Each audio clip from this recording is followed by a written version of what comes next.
What's up, y'all?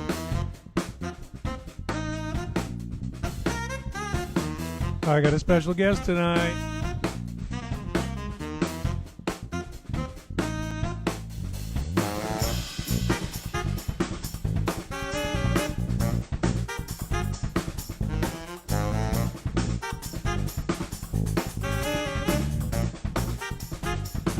Steve Bardo, what's up?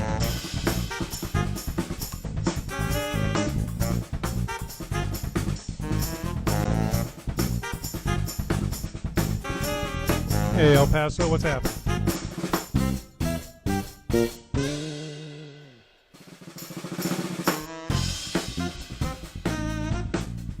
Hey, Chicago, what's up, Chicago?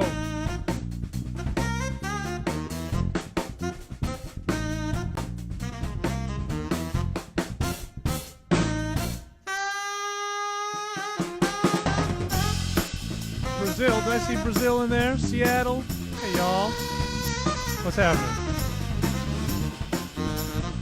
India. Wow, we got India in the house. India, Montana, New Hampshire, Toronto, Wisconsin. Yeah, I'll miss Summerfest too. Guadalajara. All right, y'all. Italy. Miami, Florida. Kalamazoo. What's up, Boston? Kentucky. All right, y'all. Hope everybody's doing good.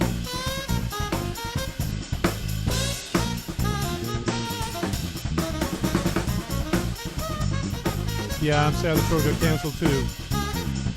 That happens sometimes, unfortunately.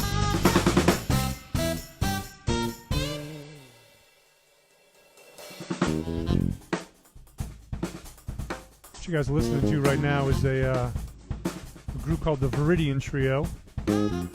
Myself and Felix Pastorius on bass. Rio and Portugal in the house. Right on. And Felix Pastorius on the bass, and my good friend Jordan Perlson on the drums. And this is a record that we haven't actually put out yet. Hope you'll check it out. Got my good friend John Estes popping on here. Wait for it. Wait for it. Oh, John Estes, what's up? Hey, John, Hello. I won't be able to hear you for just a second here because I have got us plugged into the system. Hope you guys can see me okay there. And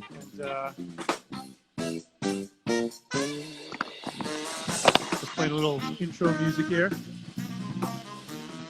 I'm actually going to flip my camera around and then flip it so I can see you, John. Hello. Can you hear me? Yeah. I'll be backwards. Hello. Yeah, it says hello backwards. It's nice. See if you can write it backwards. Oh, yeah. Oh, that's nice. Did you write it backwards? Or maybe you wrote it right-wise and then it looks backwards. No? Yeah. Very talented. I wore the orange headphones so we could tell them apart. You already said that. Oh. Left Pupo. I think your dyslexia is kicking in. I think there you go. Jeff Pupo. Is that supposed to say poo-poo or poo-po? I can't really tell. I'm not sure. All right, so I'm gonna duck out of this so I can hear you. Hello. Oh, Jeff Poo-poo. I like it. John, can you hear me okay? Yeah, I can hear you fine. Can you hear me? All right. I can hear you now, yeah. Woohoo! I think everybody can hear you. And I'm just checking with my people on the other end here to make sure we got sound and everything's okay. And I think it's good. How you doing, man? Haven't seen I'm you for a good. while. How are you? I'm pretty good. Pretty good. I'm getting a little hairy. I don't want to get too close. They're gonna think I'm one of the band. You know. Did you shave yourself? Yeah, it kind of looks that way, doesn't it? Did you go to a stylist? You're not supposed to. Look at me. Do I look like I've been to a stylist? I had to talk my own mother out of going to the stylist today. Oh, I believe it. Yeah, my mom likes to go to the stylist, you know, and she's up in New Hampshire. She's not going for a while, I think. Yeah, Uh, I know. you It's know, I've been doing it's my own hair for a while though, so I'm pretty good at it at this point. yeah. My wife cuts mine on the porch. Nice. Yeah, we'll continue that. Yeah, yeah. So you're doing all right though? The family's good. Everybody's all Yeah, right. I can't complain. We're doing fine. Right on, right on. Well, you have a brand new record coming out today, right? Yep, they came out today. Oh, right on, right on. Oh, Yeah. you know, I was told, not to digress here for a moment, but they said they can also hear you while the music's playing, which is awesome. That you can hear me and the music. Apparently so.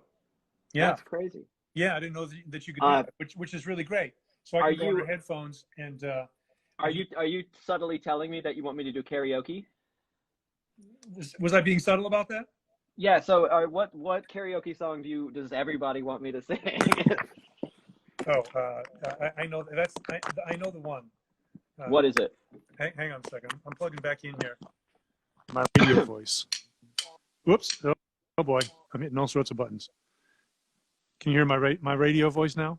Yeah, it sounds Oh, I very can't hear you now. Never mind. No. It sounds very NPR-ish. Very NPR's, right. Yeah. They have the fancy so no, mics. if I had to choose a tune for you to do karaoke on, it would be oh god, what was that? It was a tune Joe Cocker and what's her name? It was a duo from a movie. Joe Cocker and Jennifer Warnes. Who out there knows this tune? Joe Cocker and Jennifer Warnes. What was the tune? Up Where We Belong. That's the one. Yes, Up Where We Belong. I might have to learn it real quick. I don't know if I know it. Oh boy. Do you have karaoke at your house? We have. Thank goodness we don't. We did for a while. My daughter had like one of those little karaoke machines, and it was just a disaster. Yeah. See, all the people on Instagram know that tune. Where the Eagles Fly. That's right. That's right. Where the Eagles Fly. Oh my gosh. I'm sorry. Yeah. I just, unfortunately, I won't be able to do karaoke tonight. Well, maybe another time. Hey, Finland's in the house, John. We got What's someone up? from Finland here. We have someone from India. We have someone from Portugal. We got Rio de Janeiro. I say that like you haven't been to Finland. I've been to Finland, actually. I was thinking, I've never been to Iceland, though. I'd love to go to Iceland. Yeah. Have you been there? I've been, Finland and Iceland. I've been to Iceland like 7 times, weirdly enough. What? Just because I have friends there. And then that's crazy. I made a record there, and then what's that? Can I come next time with you? Yes, I hope that we can all go there soon. Everybody's doing well. I checked in with all of them because I think the virus was a little bit iffy there in Iceland for a minute. Okay. But everyone I know is doing all right. Yeah. Crazy. Well, that's good. That's good. So I haven't seen you for a while. I definitely didn't see you right before the pandemic started to occur and we got locked down. But you do a lot of producing here in Nashville. You live here. You've been here. You grew up here, right? Mm-hmm. Yeah. I guess I should tell the people listening in, I knew you when I was a teenager. Jeff was like a few blocks away from me, and so you were kind of like the cool uncle, not like. Yeah. But I used to go see when I was like 15. I used to go see you play at coffee houses and stuff, and with the Flectones, and so that's where it began for me. I probably wouldn't be here today without this guy there.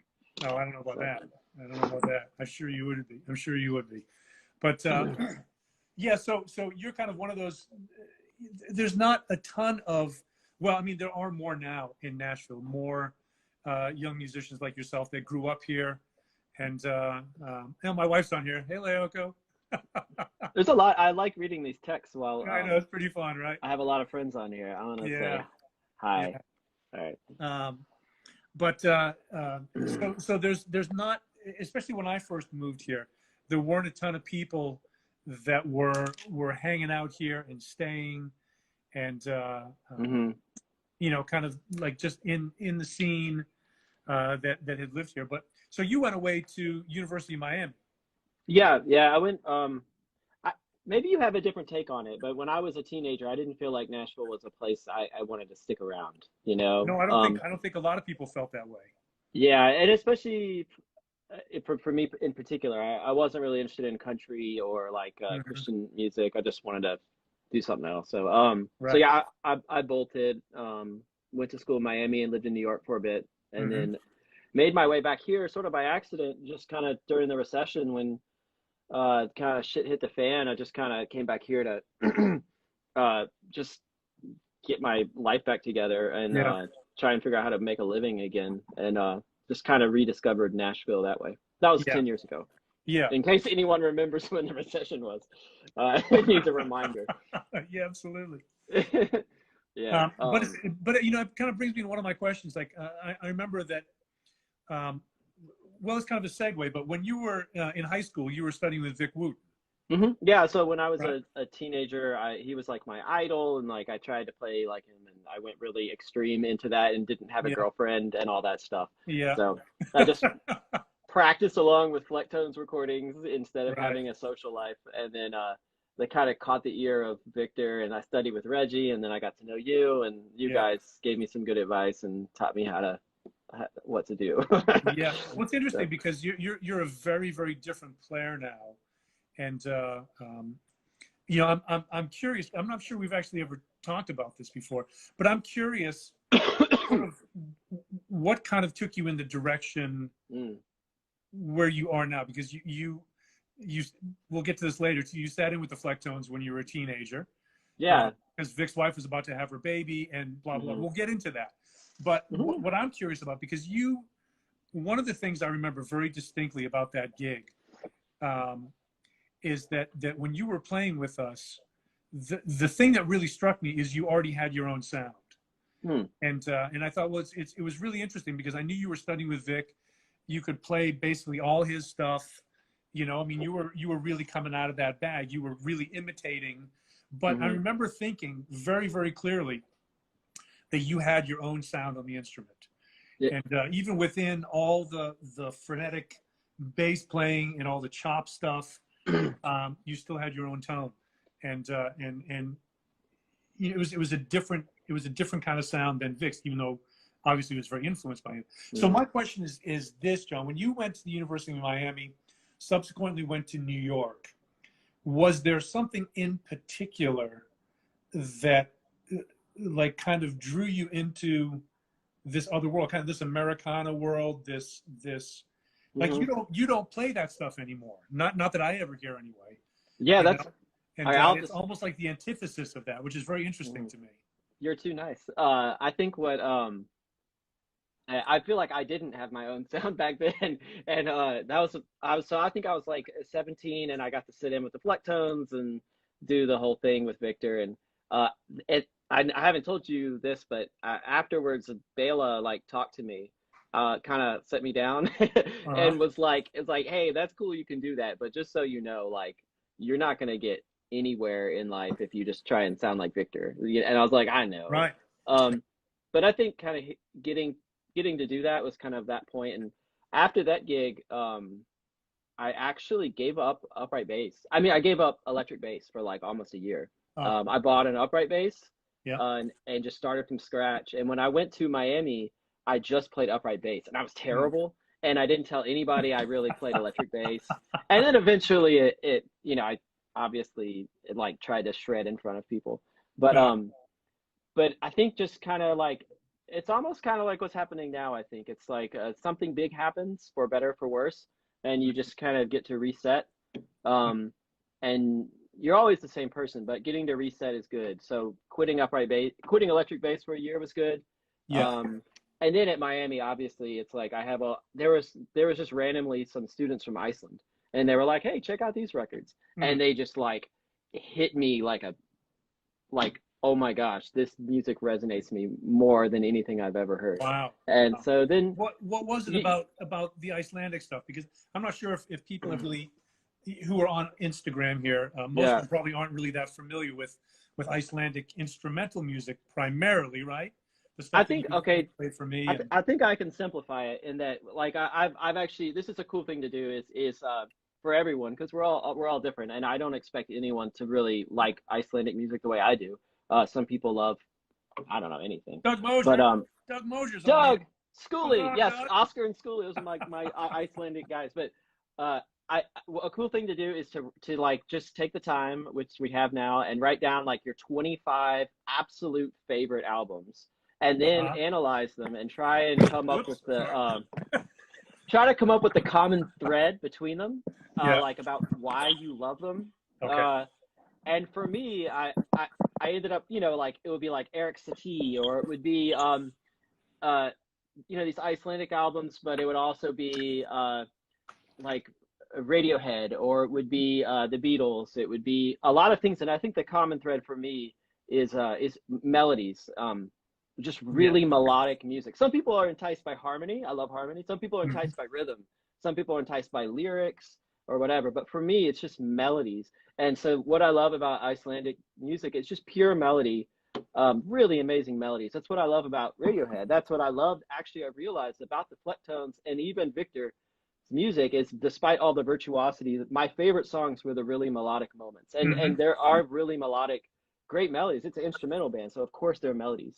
And I remember I always liked the melodies better than the solos. I just like melodic music. So that's the thing about this Icelandic music and what I try and do. It's not that I am trying to like do something intentional. It's just that I love melody, and I'm just trying to literally strip it down to melodies. And the ironic thing is I also have a really hard time making melodies. It's like, not only do I love it, but it's the hardest thing for me to do. Interesting.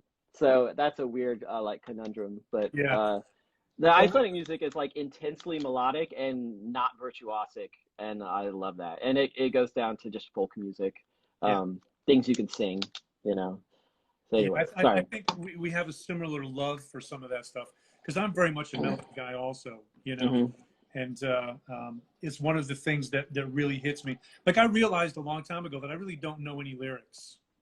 Yeah. Even with Dave Matthews, like, there's a bunch of the tunes where I still don't know the lyrics. I just kind of make stuff up, as it's going on. And I kind of like, I'm not really even sure what I'm hearing.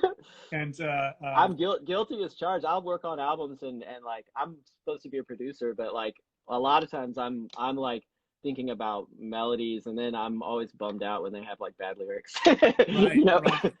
I'm like, man, I wish but I would argue that you are a rhythm guy as well.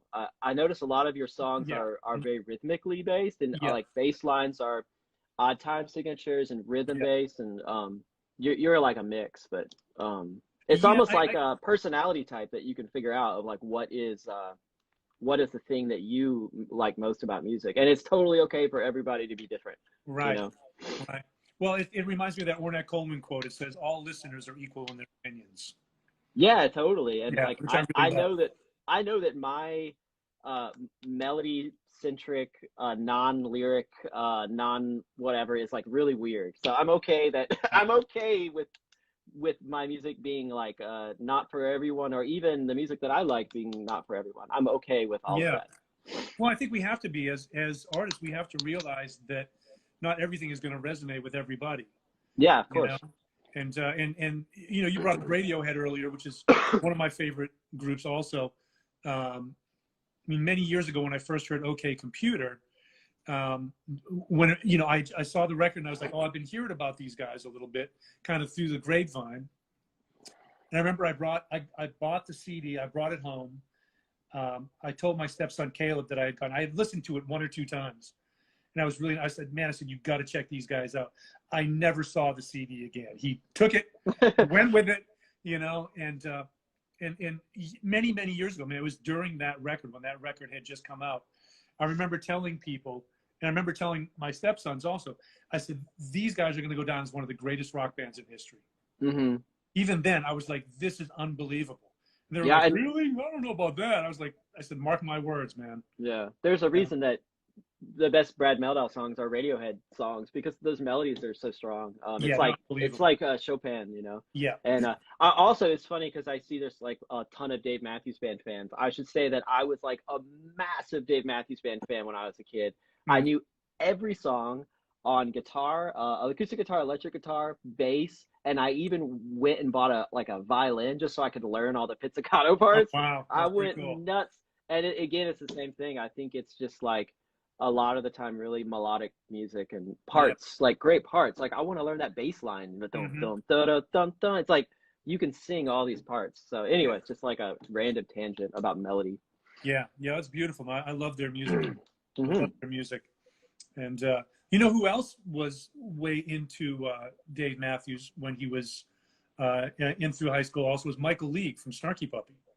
Oh, really? He told same thing that you just told me. He said, "Man," he says, "when I first got," he said, "when he first got a guitar, I think like I can't remember what he maybe he learned like a Clapton tune first, and then everything else from that on was Dave Matthews Band stuff that he learned." That's funny. And there's, you know, it's interesting because there's a lot of musicians that when they heard that band, they kind of went like, "What the fuck is that?" Yeah, You but know? for the time, it was like, what on And, earth? And there's definitely a lot of people I've talked to that have had that guilty confession. Like my buddy Todd Lombardo, who's like the coolest guitar player in Nashville.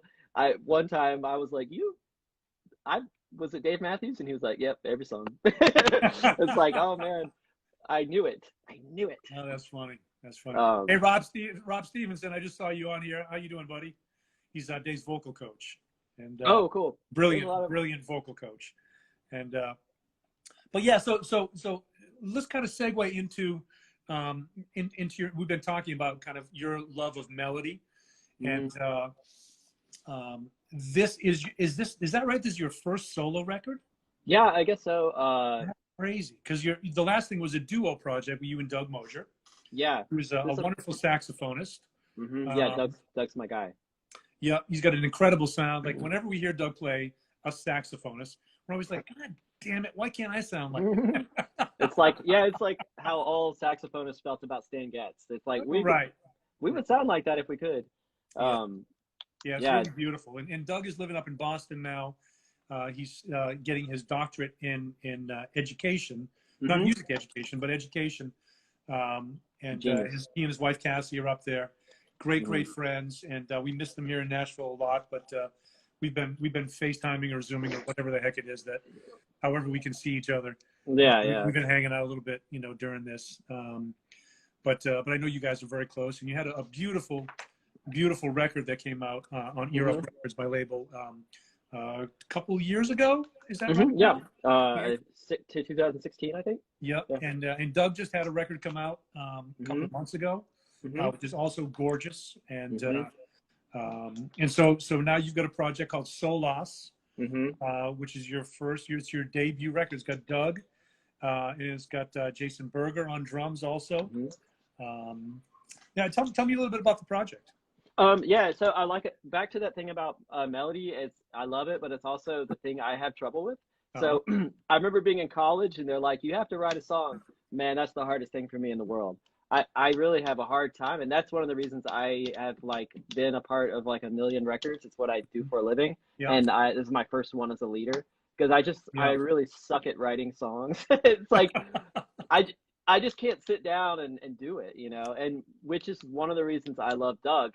Because I just found this guy, Doug, that when we play together, if we just improvise, we just get in a room where we just play, tunes just like happen. And it's good because I don't have time to sit there and judge it and to like, you know, be like, "This is bad, I'm going to change this," or get writer's block. You're improvising. You don't have time to block. Sure. So that's literally how we wrote everything on that first album and everything on. Oh boy. Sorry. It's all right. It happens to me too. We just got together and improvised. Sometimes I would have like a somewhat of a formulated idea, but that's the way we do it. It's kind of like that's the garlic and onions of this record. Is just getting together with Doug, standing 3 feet from him, which is like not allowed anymore, but and just improvising and recording everything. We've done this like 30 times, 30 days of recording that we've done this over our lives. I have everything recorded, and that's how this record happened. We just improvised and kind of developed things that way. So go ahead. I was just gonna say, that's sort of like the creation process of it. Yeah, well, it's interesting because you guys have a really special musical relationship, and I know that you guys are very, very close friends also, and it seems like familiarity is a big thing in music, Mm-hmm. and you do a lot of different stuff. You've produced a lot of things.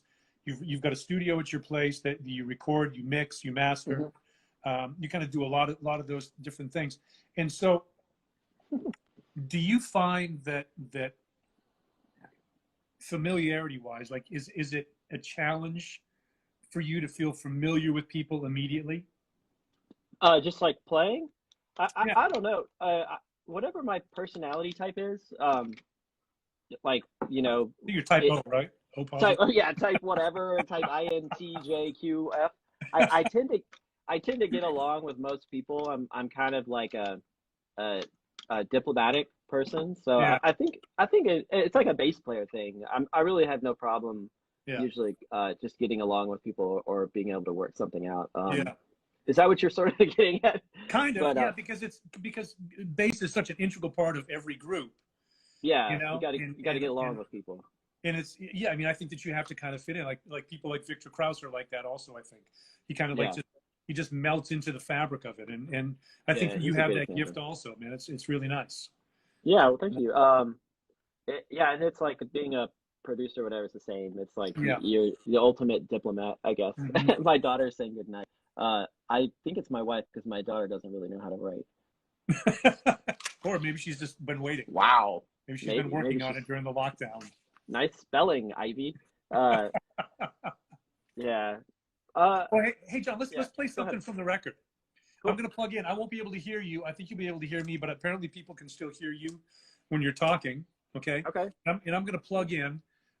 Which of the two? Oh, by the way, people are getting a free tune also, right? There's a Oh free yeah. download Great. of the title track "SOLAS," I think for Hmm. 24 hours. Cool. And I think that we can put that on wherever that's happening. I'm not sure exactly where that's happening, but maybe Julia or Alex, who are on the other side of all this, could do that. And there's going to be some questions also Cool. coming in from our friends out here in Instagram land, and Awesome. and I've got a couple more I'm going to ask you also. But let's go. What tune do you want to listen to, John? Why don't you just play the first one? That's the Solace. It's Oh, actually it's funny. I spelled the album SOLACE like solace, uh-huh. kind of in the response to everything that's going on right now. Mm-hmm. And then I changed the spelling to solace. But anyways, that's I guess the way to pronounce it. Solus. Okay. Solace. Yeah, that's like a It's yeah. sort of like that Keith Jarrett record. Nude Ants. You know that record? No. Oh, is it like New Dance? It's supposed to be New Dance. Yeah. There's a tune called New Uh-huh. Dance. And so apparently, like they called him up and they said, "Hey, what do you want to name the record?" And he said, "New Dance." Oh my gosh. Yeah. They So if you said look at the record, there's a song called New nude ants. Dance, like That's hilarious. New Dance kind of thing. There's a Blake Mills' first album is called Break Mirrors, and Uh-huh. I guess that's how they said his name in Japan. Blake Mills, Break Mirrors. Oh, So they God. call it. Well, It's not. Inagata Davida is in the Garden of Eden also. Oh, nice. Yeah. Yeah. So yeah, So, crazy stuff. Okay. So, anyways, well, Solus. Okay, here we go. This is the title track.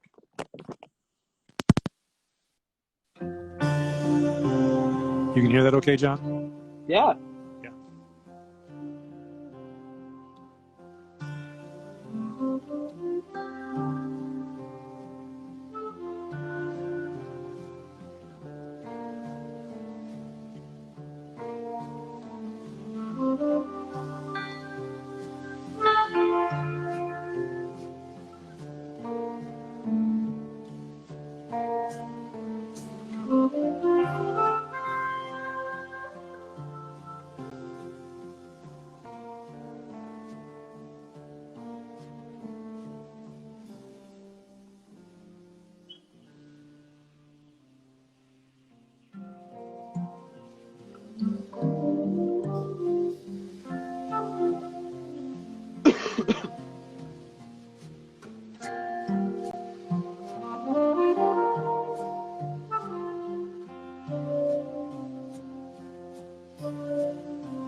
If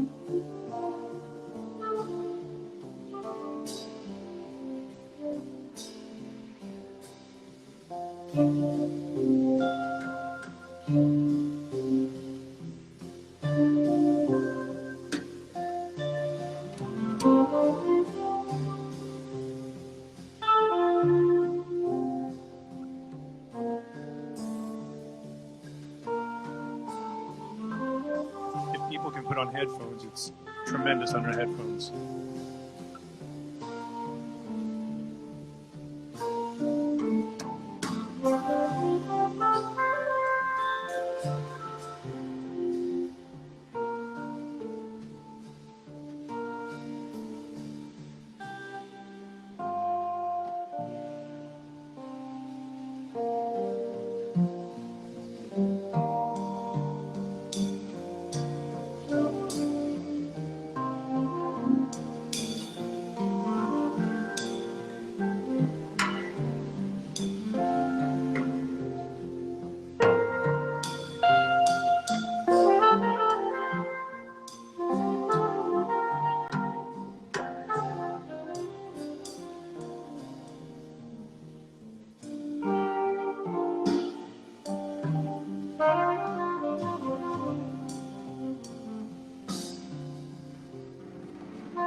Okay, beautiful, beautiful. Okay, so so John, that was the title track "SOLAS," which is something that everybody can download for free for 24 hours. For sure. And they can also purchase it. They can stream it. This record is really gorgeous, man. Really interesting. You're playing guitar on it also. Yeah, that was. Yeah, I don't know what's going on.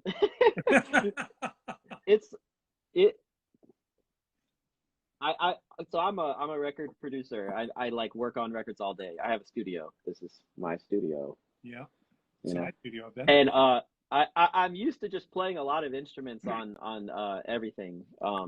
So it maybe it's actually, so Doug and I recorded the record, just the two of us. It was a duo record. I mixed it and was going to release it as a bass sax record. And then it didn't quite feel done right. And just oddly enough, my friend Jason Berger was in from New York, and I just had him over, and I was like, man, I just set the vibe. I got the drums. He just walked in, and I just played everything for him. I had it all ready to go. There's no play the kick drum. Just put on the headphones. I'm going to play music and do something. And so he basically just played through the songs as if he was hearing them for the first time. And some songs were first takes, some songs weren't. But this song, for instance, was like, we did like 10 takes. And then I was like, oh, and then it didn't quite feel right still. So I was just sitting on this album, just playing guitar along with it one day. And I was like, man, I'm just gonna put some guitar on this. And then finally it all fell into place. So it was not calculated. It's just maybe like you have your recipe and you're like, hey, it needs a little salt. It needs a little this. Sure. And I'm used to adding a lot of instruments and stuff. So that's sort of how it happened. It wasn't intentional. But yeah, I'm playing bass and guitar on the whole record. Yeah. Yeah, that's great. That's great. Yeah. It's beautiful. You have a very interesting touch on the guitar also. Oh, yeah, thank you. Do you have particular sorry, go ahead. Oh, no, it's okay. Yeah, I definitely have guitar influences. And like a lot of this music that is inspired me for this album is guitar based. So like Mm, Bill Frisell is like a big one, and Jakob Bro is a Danish guitar player. mm. I'll type in their names so everyone can check them out. Yeah. There's even another Danish guitar player, Soren Dahl Jeppesen. I love him. Spelled just like it sounds. Spelled just like it sounds, Soren Dahl Jeppesen. And then even weirder, my two favorite musicians of inspiration are two Icelandic guys, Skuli Sverrisson, just like it sounds, and Oscar Gudjonsson. Also, Einar Skeving and Eithor Gunnarsson. Wow. Yeah, everybody go check out all those guys. But anyways, these are musicians who make intensely melodic, beautiful, dark, beautiful music. So Yeah. they're my direct influences, and sometimes it's hard for me to hear this music without a guitar on it. And I'm obviously influenced by, I'm playing a Telecaster. I'm like Bill Frisell. You know, it's just whatever. I don't really think of instruments so particular these days. I'm just like, whatever it takes, whatever tool I can use to make this music. It can be a keyboard. Yeah. I don't really care. Yeah, That's kind of weird. I'm with you. That's you. the way I think. I use a lot of, I mean, I've got a ton of woodwinds. I've got, right now in the room, I've got 9 instruments out. You're the same way. Yeah, it's Yeah. like you're you on every instrument. They're just tools, you know. Yeah, I mean, I kind of look at them that way. I kind of approach them that way to try to get to the music. Yeah, and it's fun to hear people play other instruments as well. I love your flute playing and your like soprano sax playing, and like there's so many things I love about you that aren't just like tenor sax. So yeah, well, thanks, man. Barry sax. Everybody loves I've got it out. I was on, doing some on little earlier. Barry. Yeah, one of my favorite instruments. Can I play all 9 at once, or just I can play all 9 of them at once? Actually, yeah, yeah. You don't want to see where They might have put a to couple create of some. them, I wonder if somebody can create some sort of funnel like thing that sends the air out to 9 different instruments. Probably, man. Probably. Just get a drone on all of them, right? That would be amazing. Or you'll be working like foot pedals to work the air, like a harmonium. Right, just like a all the bellow. saxophone. Yeah. I'll bet Pardo could figure something out. Steve Pardo, if you're on here, get cracking on that, okay? Get cracking on the sax funnel. The sax funnel, that's right. That's right. Or like, yeah, you hook up like a leaf blower to just. I want to see that. There's somebody that's gonna do it. You know that. There's no better time to do this than now. Can someone hook up a leaf blower to a saxophone? Oh my God. We bought an inflatable pool the other day, and I blew it up with a leaf blower like a redneck. Oh God, that's beautiful. It was awesome. Thomas Mancini said that Pat Metheny did. I'm not sure what he did. He has that crazy instrument, and Pardo said that Francois Louis came up with something or other. I don't know what it is, but there's a lot of weird instruments out there. I mean, that's essentially what an organ is, right? It's blowing air through reeds, or an accordion. Yep. And these instruments have been invented. Yeah. So. Yeah, beautiful stuff. Okay, another question for you, John. What do you feel are your 3 greatest strengths as a musician? Oh my. I guess like maybe simplicity, which is a good thing as a studio musician. Mm-hmm. Which maybe is an acquired skill, but coming up with a part. A lot of times people hire me to play on records just to play like a simple part because maybe someone else is playing too fancy. Yeah. But I think that in this music, most of these songs are between 3 and 4 minutes, and they're pretty simple. That's just something I particularly like, is just cutting out the fluff. So I don't know, simplicity. Maybe like attention to sound, like being I mixed this. I recorded it. I really am a studio geek. So when it comes to like sound and reverb and instruments and the way you play it, it's like the paramount of importance to me is tone, stuff like that. And which is why I love Doug. I freak out about the microphones. Like, I used the Neumann U67, and like, I tried out like 15 preamps, and it's like you have to get it. I'm really nerdy about all that stuff. Do you have any of the Gordon preamps? I don't know what a Gordon preamp is. What is that? Oh, it's a guy that lives here in town. Apparently, I've been hearing great things about them. Oh, okay, Yeah, cool. Yeah, it's supposed to be like unbelievable. really? Yeah, I'm interested. yeah. Like for jazz, my favorite engineers are kind of it's like a microphone and a preamp. That's all you're allowed to use. Hmm. Like James Farber and Jan Erik Koensog, who's the ECM guy. Okay. Yep. I'm gonna type up all of these names. Uh, yeah, Jan Erik Koensog. He's the guy who engineered most of ECM records. Anyways, him and James Farber, they don't use any EQ, no compression, Yeah. and it's nuts. It's like, man, you guys are. You shouldn't have to. I mean, look, here's I the thing, love that. man, like the way that I think about it sometimes is that when you've got great musicians who have spent basically a lifetime working on their sound, Yeah, then why would you mess around with it? Like, why would you put compression on it? Why would you put EQ on it? You know, yeah, I'm not going to EQ Dave Holland's bass. You know, right. put a good microphone, figure out where it has to be. You know, it's like he's got one of the greatest bass sounds on the planet. I know. And Charlie I, Hayden, Keith Jarrett, you know, et cetera, et cetera. I completely agree, but also at the same time, okay, now go out and try and make a record with that principle. And it's going to sound terrible. It's like Right. really, really hard. You have to choose the right microphone. And like James Farber has, even at Avatar, he had like, they have like 6 U67s, and he knows that he labeled them, and U67 like 2 is the one that Joe Lovano uses on every record. You Hmm. know, so they get really nerdy with their microphones Sure. and I get positions and yeah. preamps, because it's when the rules are tight like that, it's not it's just hard, you know. Yeah. But, Yeah. Okay. So give me a couple of your greatest weaknesses as a musician. well, writing songs, like I'm the worst songwriter ever. I cannot sit down and write a melody in a song, and I can, but it will be very derivative. It will be Gotcha. like, oh, this sounds like you know, isn't that a Joshua Redman song? It's like I so I'm a big faker, and the only way for me to have broken out of that is to compose by improvising. Is to compose with Doug, to be in the room with him, to not have the time to question myself and to think about it, but just literally like, okay, ready, go, write a song. Okay, Yeah. it's gonna be in D, and you know, and go from there. Yeah. And what ends up being, the songs are kind of simple that way. You can't really make songs that are very complicated when you do that, because you're being pretty diatonic when you're improvising with a person, unless it's just avant-garde chaos. Right.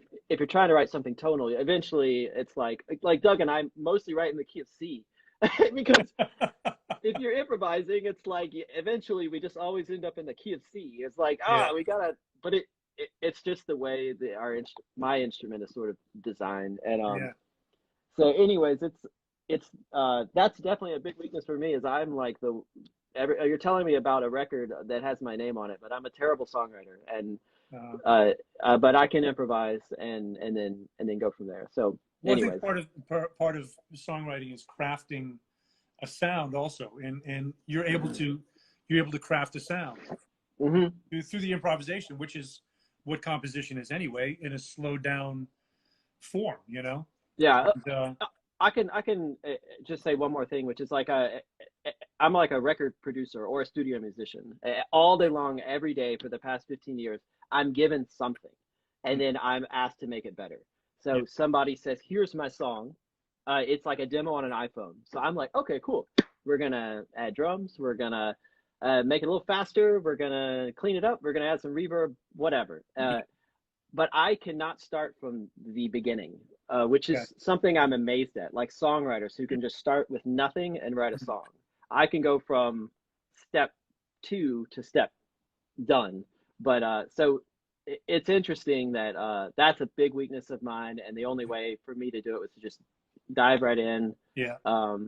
and not question like myself. But yeah, going from 0 to 1, like God bless all of you that can do that. I do not know how to do that. That's an amazing skill. Yeah. What's one other weakness that you find that you have as a musician? Oh, oh, geez, man, a lot of these weakness questions, huh? Hey, Shouldn't we just go? one. You're really pounding these weakness questions, Jeff. What are your weaknesses? Oh, it's far too many to Yeah, count. I don't know, like eating too much food. I eat too much and I don't work out. So yeah, So taking care studio. of yourself maybe is a weakness, is what you're saying. Yeah, snacks, Yeah, snacks. I So get it. yeah, I get it. yeah. Well, one of the things, John, that I've been doing, I've got these studio streams, and before the lockdown, we were able to have people into the studio, which we're supposed to go into phase 1 this next week, and we might be able to get back to having a couple of people over here. But one of the things I've been doing is raising money for local musicians, and so that's one of the reasons why I continue to do this, among other reasons. But the website that I like to let people know is itastudiostreams.com. And we're at almost $5,000 raised so far. And when all is said and done, we'll have about $10,000 raised for local musicians. So when people come over here to play, to do these live streams, I'll be able to pay them in addition to what they're getting for tips, which kind of segues me into another question. Oh, you make chocolate chip cookie, man. You've been holding out on me, John. The cat's out of the bag. Doug Mosher, thank you. I made Thank chocolate you. chip cookies today. Thank you. Oh, I've man. been hardcore cooking. I made corn tortillas from scratch with a tortilla press and carnitas chocolate chip cookies. It's Yeah. getting We've crazy got a over tortilla here. press here, too. They're amazing. It's getting crazy. So good. But so there was also another question. Have you experienced hard days in quarantine? Is your music your escape, et cetera, et cetera? My question for you is how has it affected you?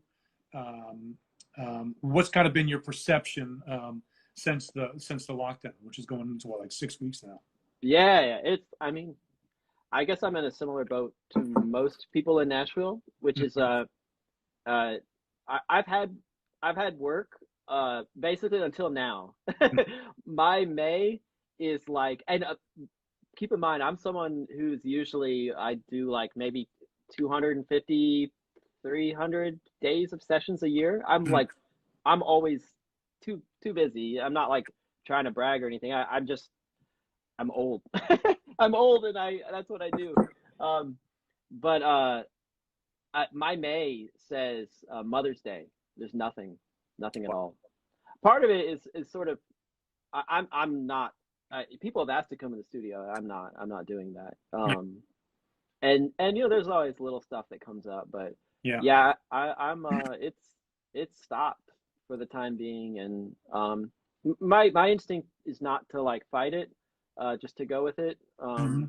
Use this time to do family time and cooking, and write music for the next thing, and just I don't know. It's new for me. I've had work until now. So this will be my first week being of this new unemployed world that we're entering. Yeah. But it's been okay. We're healthy, and I have a wife and a daughter, and we're happy, and it's weird, but no hardship on our end compared to what everyone else is going through. So we're super lucky. Yeah. Well, I'm glad you guys are doing all right. Well, if you want to make some cookies, drop them off. You know where I live. Just saying. I thought, I'm like, man, if the music industry dies, I'm just gonna make pizza and cookies. I'll be your customer. Yeah, I'll just like come over to your house, man. If you can give me like $10, I'll. Oh, that's awesome. Yeah, can we get 20 people now who can commit to cookies? That's right. Yeah, sign up online for John's Cookies. Yeah, John's. Yeah, they're brown butter, organic ingredients. I would lose money on my cookies. I would lose money. You just have to charge a bunch. I mean, people will pay. You think? Oh yeah. Oh yeah. Oh man. Well, hey John, let's play another tune. Okay. If it's okay with you, I want to pick it. Okay. I want to play Gradient. Okay, cool. I think that maybe is my favorite tune on there. All right, that's right. And tell me about that tune, because I know nothing about it. Oh yeah. So this record was a little bit more with Doug and I. I would maybe come in with an idea more. We've gotten together and just started from scratch. I think this song was actually an improvisation, like between Doug and I. So it wasn't a song. We just literally started playing, and I think we played it once, and it was like, that was cool. Let's do that again. Uh-huh. Meaning like whatever idea we came up with, like let's do that again. So I'm pretty sure that this song is a like second take of an improvisation from start to finish, which So sounds crazy because it's an improv. And one thing I like about this song is at the end, where we would normally end, like a song should end at some Mhm. point, but I just kept going. I just kept going, and Doug like stopped and looked at me for a second. I remember that, like, and but I just kept playing, right? And that last minute of the song is my favorite part of the whole record. When Doug's not playing, is that what you're saying? No, Doug keeps playing. I just remember he kind of stopped and looked at me for a second, like, "Are we done?" And then it kept going, and the name of the song too is kind of, it's like the horizon where the light blurs, like a sunset will blur into the Sure. horizon. You get that blending of colors. Yeah. And the end of the song sort of feels like that to me. It's like fading to black, but it's not quite done yet. It's like it's still present a little bit. So yeah, the melty sort of vibe of the last minute or so of the song is really awesome. Yeah. And that's the story on it. Beautiful. Okay, well, we're going to play that one, and then after that, we're going to say goodbye and say thank you. And That's good. Maybe you could put your website up also. And, Okay. Yeah, I'm going to type in these Icelandic, some of these names to check out. Great. All right. So this is Gradient off of John's new record, SOLAS, which drops today on Ear Up Records. You can go to earuprecords.com. You can stream it on all the streaming services. You can buy it, which I'd prefer that you do, so you can get John some money. And you can also do a download of the title track for 24 hours at jeffcoffin.com/shop. I think that's correct. But Julia or Alex, please put that up again for the link so people can download that. Hey, from Brazil. We love you, Brazil. Thank you for being here. In Portugal also. We speak the same language there. Both places. Yeah. Figure that one out. All right, here we go. This is Gradient. John Estes, Doug Mosher, and Jason Berger on the drums.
Listening to John Estes' debut record on SOLAS.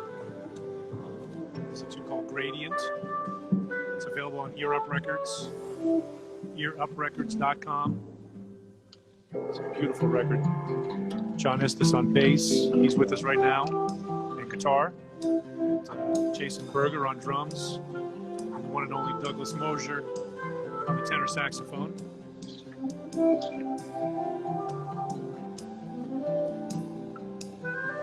This record drops today. You should get 1,000 copies of it each.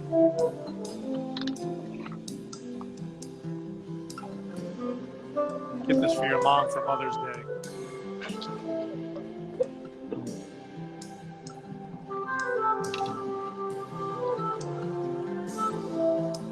Turn it around, John. It's backwards.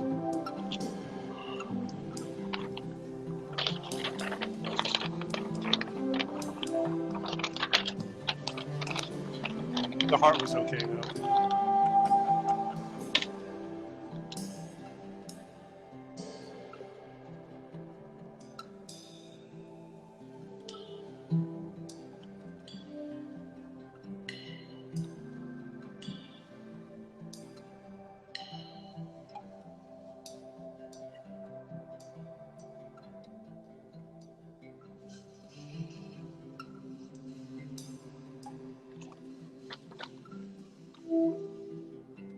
Nice. Except for the S is backwards.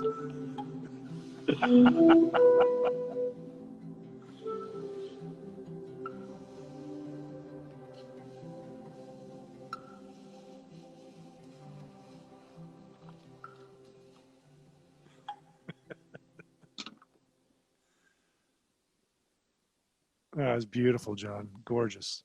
So that's Radiant from SOLAS. Out on Europe Records today. Congratulations, John. What a gorgeous project, man. I'm very proud of you and very happy for you. And, Thanks, man. Yeah. Appreciate you coming on and hanging out. And your website is what again? Just my name, John Estes. And Jon, right? Jon, John yeah. Estes, ESTES.com. Yeah. And you can check out more of what he's doing. John's a wonderful producer and studio engineer, mix engineer, amazing bassist, guitar player. He kind of does it all. We all love him here in town, and glad you're here. And I'm sorry I don't get a chance to see you more than I do, but glad I get to see you now and hang out with you for almost an hour here. So thanks for spending time with us, and thanks you all for coming out and spending a little bit of your evening with us. If you want to donate to the cause, iTA studiostreams.com. 100% of that money goes to local national musicians. I will match funds up to $5,000 there. So we'll end up with at least $10,000 that will go directly to national musicians that are part of the iTA studio streams. We appreciate you very much, John. Thank you again. And I'm looking forward to some cookies. You and Nate Dickinson should probably have like a cookie. You should have a bake-off. Oh, I'll buy all the ingredients, man. And get my wife in on that. We're gonna have a bake-off. Oh my gosh! I've been having some bake-offs with some friends, but we can only send pictures, and then it's like Oh, you can bake them, and then we'll all meet in a place, and you can put them somewhere. We have to wipe them down with Lysol. And I'll be the official taster. The food has to be bleached before you can eat it, unfortunately. Yeah, apparently. Yeah. Well, thank you, man. Like I said, I wouldn't be right here without you, and you're like Jeff Coffin for president, No, boy, I don't want that job. But yeah. But thank you, man. I appreciate it. And also, I don't know. I didn't realize if there's any money coming my way. I didn't know if there was, but if there is, I'm not gonna take it. Like, just put it back in whatever fund it is. I think that's a good cause, and I'm fine. So. Oh, well, very kind of you. Thank you, John. Yeah, and I'll try and get some money in there for y'all from my peeps. So anyways, that's a good cause, and thank you for starting it and matching it. Yeah, well, it's my pleasure, man. There's a lot of folks that are out of work here in town. We had 15 million tourists last year, and we're not going to see anything even close to that this year. It's crazy. And the tourism is what drives the music industry here, and so. Yeah, honestly, I'm fine when it comes down to it, and I really feel for the touring musicians of the musicians that I know. It's like, man, I don't think touring's gonna be happening till